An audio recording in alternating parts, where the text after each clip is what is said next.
Los Ibayama fueron solo una de las miles de familias que fueron expulsadas de su casa. En la década de 1940 fueron sacados de su casa en Lima, Perú, y llevados como prisioneros al sur de Estados Unidos, donde fueron encarcelados en un campo de internamiento para japoneses, alemanes y italianos. La Segunda Guerra Mundial había estallado y Washington quería tener bajo control a los posibles enemigos.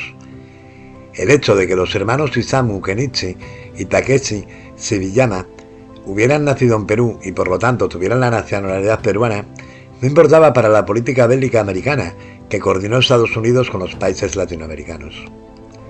Los japoneses debían ser detenidos y en algunos casos usados para el intercambio de prisioneros, como ocurrió con los abuelos de Isamu Shibayama, quien lamentó no volver a verlos nunca. El ataque sorpresa a la base militar estadounidense de Pearl Harbor, el 7 de diciembre del año 41, por parte del ejército japonés, hizo entrar a Estados Unidos en la contienda y llevó a que se acelerara esa política de corte étnico más que de inteligencia militar, como Washington reconocería muchos años después.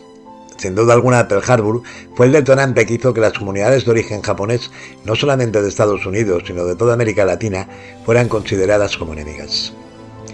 Cerca de 2.300 personas fueron llevadas desde 12 países de América Latina a centros de internamiento en Estados Unidos.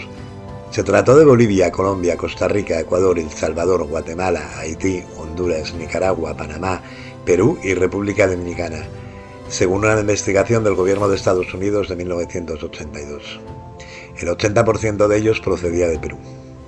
Pero para entender el hostigamiento a los japoneses, primero hay que entender qué pasó desde inicios del siglo XX, cuando Japón se empezó a posicionar como gran potencia mundial. El caso de los Ibayama ha sido uno de los más conocidos, porque los hermanos buscaron durante décadas que Estados Unidos se disculpara con los latinoamericanos confinados injustamente en campos de internamiento. Sus padres y sus abuelos se establecieron en Perú a comienzos del siglo XX y crearon un negocio textil que les hizo prosperar rápidamente. Historias de negocios exitosos eran comunes entre las familias de origen japonés en ese país y en otros de América Latina. Pero en Perú, esa prosperidad hizo que creciera un sentimiento antijaponés. En mayo de 1940, Perú vivió una oleada de saqueos que acabó con la destrucción de cerca de 600 negocios, viviendas y escuelas propiedad de ciudadanos de origen japonés. Ello a pesar de que estaban muy integrados. Eran comunidades educadas, alfabetizadas y en términos generales habían cubierto la educación primaria. Y en nuestros países esto no sucede, así que ascienden socialmente muy rápidamente.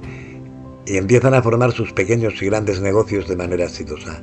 Y lo mismo pasa en Estados Unidos. Las más grandes comunidades japonesas en América Latina se desarrollaron principalmente en Brasil, México y Perú, pero las había en casi toda la región. Pero entonces llegó una política estadounidense que sembró la desconfianza de manera generalizada. Después del ataque del Pearl Harbor, el gobierno de Roosevelt ya había emitido la orden ejecutoria 9066, publicada en febrero de 1942, y que estipulaba la reubicación de los japoneses. Los migrantes y sus descendientes que estuvieran en la costa oeste de Estados Unidos, considerados una amenaza para la seguridad nacional, debían ser llevados a una treintena de campos de internamiento lejos del Pacífico. Washington temía que hubiera colaboradores del Imperio de Japón, el cual formaba parte de las potencias del eje junto a Alemania y Italia en la Segunda Guerra Mundial.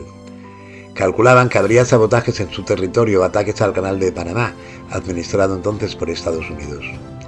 Ello a pesar de que 80.000 de las 120.000 personas de origen japonés eran ciudadanos estadounidenses por nacimiento. Pronto los países de América Latina fueron invitados por Washington a seguir esa política. Fue en 1944 cuando la policía peruana se llevó a las dos mujeres de la familia Sugiyama. Fueron puestas en una celda con criminales y prostitutas. Tenían miedo, se abrazaron y lloraron toda la noche, testificó Isamu Shibayama ante la Comisión Interamericana de Derechos Humanos en el año 2017. Tras la detención posterior del padre, la familia fue llevada en barco a Panamá, donde muchos detenidos, principalmente los hombres adultos, realizaron trabajos forzosos. El padre fue confinado en una sección aparte y solo se le permitía ver a su familia 10 minutos al día. En Panamá se encontraron con otros japoneses detenidos de otros países. Todos fueron llevados al sur de Estados Unidos, a campos de internamiento, donde también había personas de origen alemán y origen italiano.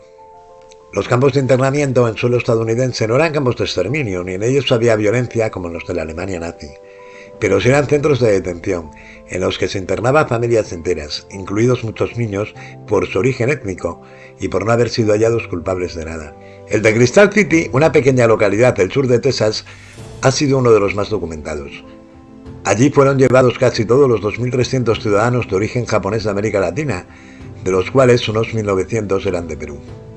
Los 150 edificios construidos originalmente para albergar a trabajadores migrantes durante la Gran Depresión fueron cercados con vallas altas y torres de vigilancia y contaban con guardias armados que vigilaban a los enemigos de Estados Unidos, incluidos mujeres, ancianos y niños. Había tiendas de alimentos, auditorios, almacenes, oficinas administrativas, un hospital, lugares de culto, escuelas y área de recreo. Muchos familiares de los detenidos optaron por ser llevados a Crystal City para unirse a los cabezas de familia. Para la comunidad japonesa, el que no fueran sitios de exterminio no implicaba que no fueran campos de concentración. Eran obligados a ir allí, no podían salir, estaban vigilados por los militares. Para diciembre de 1945, aproximadamente 1.260 japoneses peruanos fueron sacados de Crystal City, 600 fueron llevados a Hawái y 660 a Japón, porque Perú no los aceptaba de vuelta. Realmente no conocemos un solo caso de un espía que fuera recluido en un campo de internamiento.